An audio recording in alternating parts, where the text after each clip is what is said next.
I am like now thinking, like they're texting me like a couple days later being like, dude, I can't stop thinking about like we are living in the Running Man universe. Like the fact that this show could exist now. If there was an audience for it, which I'm sure there is. I mean, you could imagine someone trying to make this happen. I mean, maybe I'm a villainous person and I'm just acting now. I'm trying to make you think I'm just a nice guy, but actually I'm pretty evil. Dude, I mean, you're just stepping into Arnold Schwarzenegger's shoes. Nothing big. Right?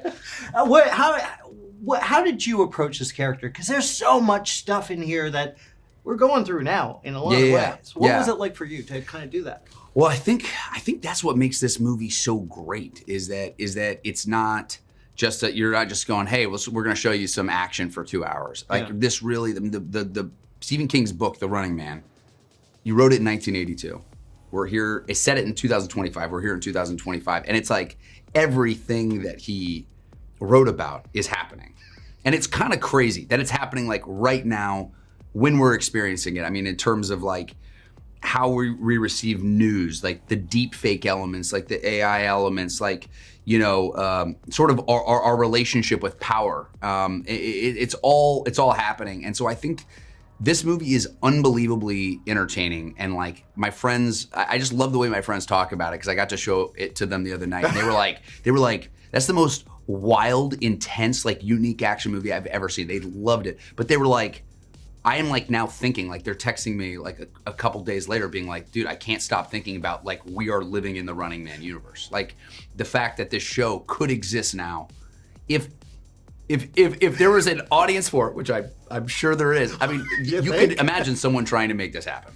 Yeah. You know what I mean? It's weird how eerie it all is. Yeah. I mean, we're close. We're very close. Well, look at reality TV. That's so popular. Yeah. Us, social media. Yeah. We're in that stage where That's it's exactly like right. we know way too much about each other. Yeah, that's exactly right. You know, and that sense of, you know, I mean, that's why Edgar Wright is like such a world-class filmmaker and the perfect person to direct this. Is like he's not heavy-handed with it. Like you can just enjoy this movie, but I think that's the he's so aware of how to give audiences a world that feels like, you know, just different enough, a few degrees off. Yeah. But everything is so familiar, and you're just taking it, and it just, I don't know. I just find that like when you look at what this, it's one of the reasons they haven't done this movie, you know, like the Stephen King adaptation, the book adaptation. Yeah. It's so ambitious, right? There's like to take this thing out into the world. I mean, it's a movie where the entire world is hunting one guy. So it's like a worldwide manhunt, like, which is crazy. You know what I mean? And that's like a ambitious thing to take, but to make it feel like our world is really even tougher. So he crushed it. Yeah, especially without going over the line of going to, you know, because you can divide the audience. Yeah, you know, absolutely. Edgar's a talent. He's an incredible talent. Yeah. For you though, I feel like this was you've gotten so big. You've gotten so big in the past few years since Expendables.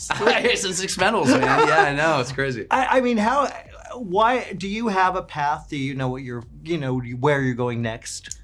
I mean, I think it would take all the fun out of it if I knew exactly where I was going. You know, I think I have movies that the types of movies I want to make. You know, there's definitely, I was, you know, say this, I have like a bingo card of the movies that have inspired me to get into this business in the first place. And I definitely have movies and sort of touch points of spiritually things that I like want to put into the world. Hollywood blind spots that I think like you're not being created. But no, you don't know where this thing is going. And like, just like, you know, we talked on Expendables 3 and it's like, I got to see Arnold Schwarzenegger last night. We hadn't really seen each other since Expendables 3.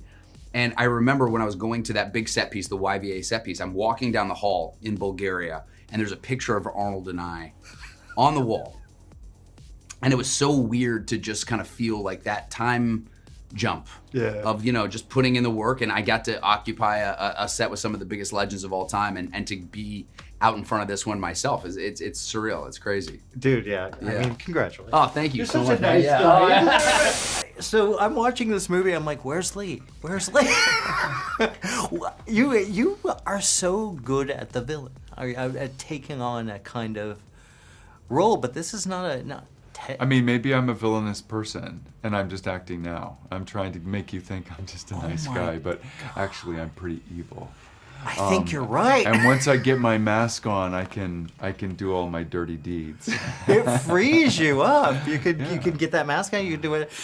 What's it like working with Edgar? Because he's such a unique voice in this world. I mean, Edgar Wright is the reason I wanted to do this movie. I've been a fan of his for years, and I always have a good time on his films. He always takes you on, a thrilling, fun ride. This movie is violent, but it's also funny. Is that a perverse thing to say? It's funny. It's true. Yeah. And I, when he first got on the phone with me and pitched the movie he wanted to make, he has loved the novel of The Running Man for years, and he's wanted to tackle, the movie for a long time. And I was on board 1,000%. I mean, this is an Edgar Wright film, like a big movie Edgar Wright film. Yeah. I feel like this is by far his biggest. Yeah, it's huge. Yeah. It's a huge film. And for you spend so much time wearing this mask. Was it does that help you to step into a role like this and just be really fucking evil? Yeah, I highly recommend wearing a mask in a movie. I mean, it's mystery, isn't it? Yeah. You can no one knows if you're smiling. No one knows where you're looking. And I think it added this whole quality of the character of him being just cool and unbothered and relaxed as all this violence is happening around him. Relaxed, hanging out of a helicopter with a shotgun. It's I had a great time with the character. I thought there was, he's killer, but he's also a showman. Yeah. He's filling a role for the audience. There's a fantasy of being McCone because you can, be the untouchable one who's, on the show, he's the good guy. The hunters are the good guys. Yeah. They make a villain out of someone like Ben Richards and set him loose and then hunt him down. But luckily the movie follows Ben Richards, and so you have this great juxtaposition between the surreality of the reality TV show and reality, Which certainly mirrors what we're going through in a lot of ways now. I mean, it's so prevalent in what we're seeing now with social media, with AI, with all of this stuff. Well, it's satire, you know? And the thing about satire is that you can have a good time while you are reflecting on, provocative issues that we're thinking about now. We don't live in a world where The Running Man actually is America's most popular show. Thank God. Thank God. But in thinking about it, we can also think about media and violence and how we consume entertainment. And that's good. It's good to think about those things. Yeah. And give it a little bit of thought. I agree. We got to wrap. But gosh, Okay. you're just such a fun. Good to see you again. Good to see you, Jimmy. It's been too long. Yeah. Okay, first of all, you have always done original. This is something we are familiar with The Running Man, obviously, with Schwarzenegger. This is a very different take. What was your expectations with bringing this story to the big screen at this time? Well, I mean, I don't really consider it a remake. I consider it like a different adaptation of the same source material. And obviously, I enjoy the original film, but even when I saw it as a teenager, when that film came out, I was 14 and it was an 18 in the UK, so I did not see it at the cinema. I probably saw it on video a couple of years later. But I actually had read the book before I saw the movie.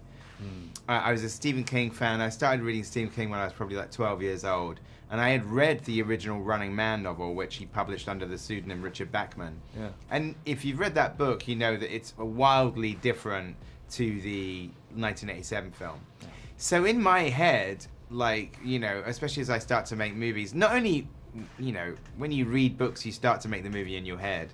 And that had never gone away because I thought this is this is very different. It's really intense in a different way. And it's really powerful and it really stayed with me. And so when I started making movies, and sometimes you do interviews and people say, if you could remake a movie, what would you remake? And I would say The Running Man. So I said, because the 1987 film doesn't really adapt the book. And eventually you know, it's a sort of gift that somebody actually called, you know, Simon Kinberg emailed me literally 4 years ago, probably to this month, saying, hey, is it true that you have an interest in The Running Man? Like, sort of, we just got the rights. I was like, yeah, sign me up. This is like 4 years ago.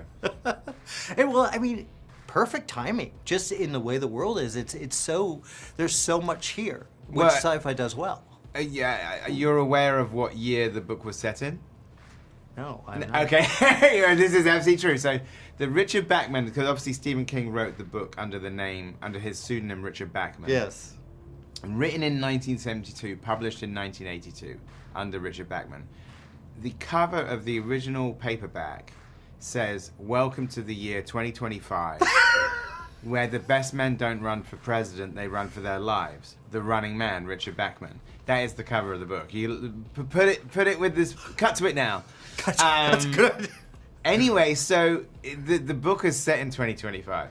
Now, so the fact that this film comes out in the last 6 weeks of 2025 is kind of wild to me. And in the movie, myself and Michael Bacall, we never say what year it is. Yeah. And in our heads, it's always like we could thought, well, it's like a different tomorrow.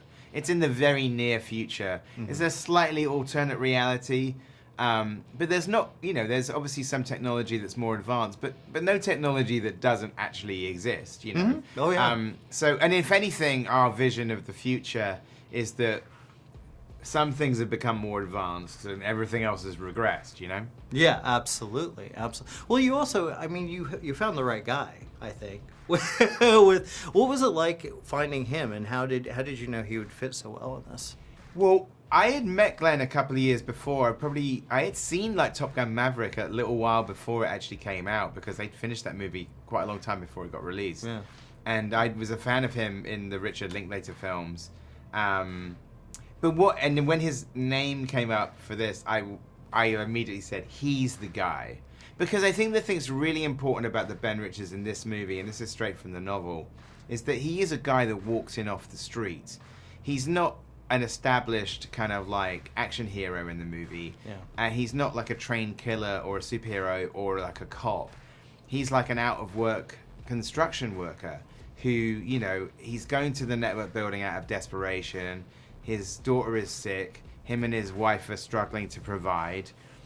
But the key thing is that he's an everyman, and that's really important. And as such, I would hope that makes the film more exciting, because you're looking at somebody who's way out of their depth, trying to get through 30 days on the run. Yeah. And Glenn is perfect for that, because he has got like sort of like action chops, but he's still like a regular guy that you feel like you know, and so he's really relatable. Yeah. Great stuff. We gotta wrap. Thanks, man. Good to see you again. Thank you again. Good to see you. It's been so long. Thank you for clicking on our video, everybody. If you like what you saw here, please make sure you like the video and subscribe and share with your friends who like this sort of content. JoBlo was created by movie fans for movie fans, and we appreciate your support.